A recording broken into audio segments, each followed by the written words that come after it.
take down two rival gangs that have been terrorizing East New York for years.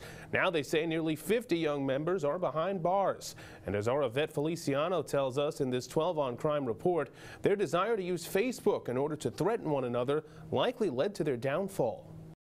Well, the two rival gangs that have been taken down have been causing havoc in East New York for the past 3 years, according to police. Cops believe the Rokkstars and the VCG Weez gangs are together responsible for a total of 3 murders, 12 shootings, and a slew of other crimes. One of them involved the shooting of a 10-year-old boy 2 years ago. As News 12 reported, he was shot in the neck and shoulder while watching TV inside his Blake Avenue apartment. Bullets came flying right through the window. Fortunately, he survived. Officials say the rival gangs used Facebook to threaten each other. Social media is another new ingredient and certainly often used to add fuel to the fire. For example, one gang member will post a photograph of himself in front of a rival's apartment house, or post surveillance photographs of rivals who they threaten to kill next. Now, a total of 49 gang members were arrested. They range in age from 16 to 23 years old. What do Facebook and Brooklyn gangs have in common? Enough to grab the attention of Police Commissioner Ray Kelly. He announced a new NYPD initiative that's centered around the use of social media websites to crack down on gang activity. News 12's Naeem Douglas explains.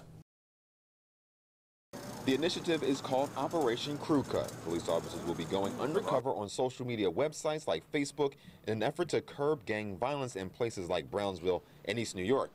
You might be thinking gang members would never publicly post their criminal exploits. Well, you'd be dead wrong. There are times where an incident would happen and within hours, someone's talking or bragging about it on the Facebook or on the Twitter.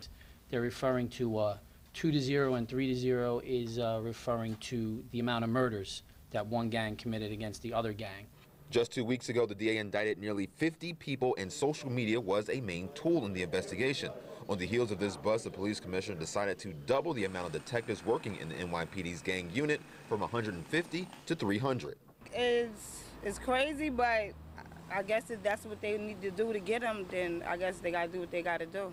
This initiative is not aimed at the larger, more organized gangs like Bloods or Crips. Instead, it's aimed at these smaller ones who may be only affiliated with a particular housing development. We understand that we are never going to eliminate gang activity. It's just not realistic.